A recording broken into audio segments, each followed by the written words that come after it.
JG Collects back again, wrapping up anime day one. And if you're a fan of the Avatar, The Last Airbender, I have a present surprise for you. I have the blind badass herself. I'm with Michaela Jill Murphy, aka Jessie Flower. You probably know me best as the voice of Toph Beifong, the greatest earthbender in the world, and don't you two dunderheads ever forget it.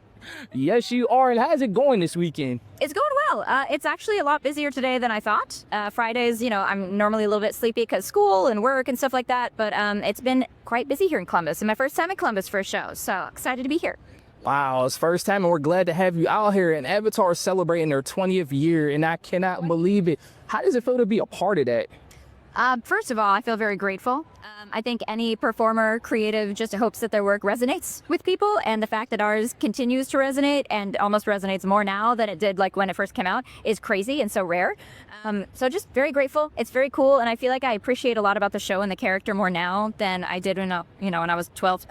So it's very cool. Wow, you've been in it a long time, and Toph's progression has been very great. She went from being kind of like just a reckless, abandoned person to, being a mentor to Aang and kind of Korra. Yeah, I think she had to learn. I think she had to learn what friendship was. Like, I think there wasn't really a support system. It was her parents and just following the rules and then breaking the rules to go earthbend underground. And she was like, oh, wait, friendship means like relying on your peers and actually letting them help you. And then, you help them. And I think that was a tough thing to learn for somebody who's so independent. I think I could take a few notes from that as well. And so, yeah, it's cool watching her kind of become, I don't know, the best version of herself. And then in Korra, she really becomes, her own and like the leader of the police force. And then she's like, just kidding, I'm over all this. I'm going to go to the swamps and just hang out with nature. That might be my trajectory too. We'll see.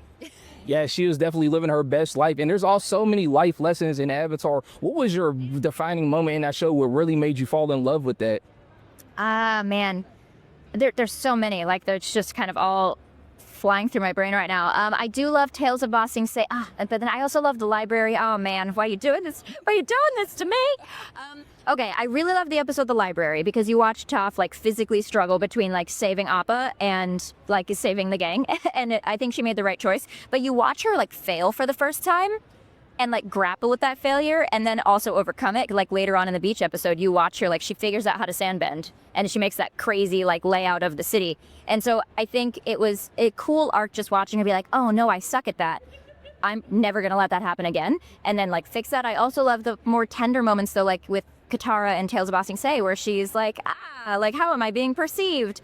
I don't know. I don't care. Like, I'm not looking for anyone's approval. I know who I am, but also like when girls make fun of me, it hurts my feelings. So I think, just watching her figure out what it means to be in like a girl friendship, but then also be a badass and like anytime she feels weak at something, just figure out how to be better at it and learn that. And I mean, there's so many things in Zuko's arc that are incredible, and like Sokka learns how to like actually respect women. I mean, there's so many like cool things that happen in this show, but I don't think I really appreciated them until like the last couple years, honestly. I just hadn't had time to really sit down and process the show until all of this love for it started coming back into like the public space, I guess. Yes, in my adult years, I've learned to appreciate that show. Just the psychology in that show is really a deep show that you don't even think about. And shout out to Shaf as a soccer man. He caught it straight. Like that was he caught it unnecessary straight. Now you worked with Avatar Aang and worked with Avatar Korra.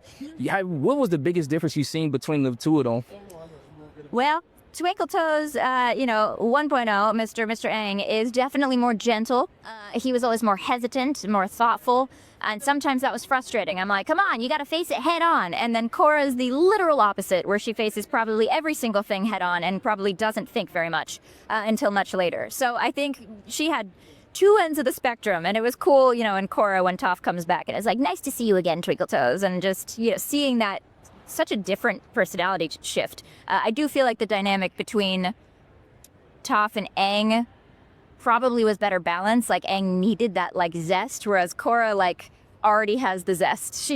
She probably doesn't need any more, but they probably would get along more as friends, Yes, Korra's kind of the equivalent of Eren Yeager, but she's not as the extreme as him. And before we get out of here, I always ask every voice actor, because we all know you from your main show, but are there any other shows that you worked on that doesn't get the recognition that you can promote? Absolutely. Well, these are some classics from forever ago, but Meet the Robinsons is such a good movie. I'm young Franny, the little frog girl. You think I'm crazy too, don't you, in that movie? And I just love it. Such a good movie. And then in in Kronk's New Groove. Do we need to pause?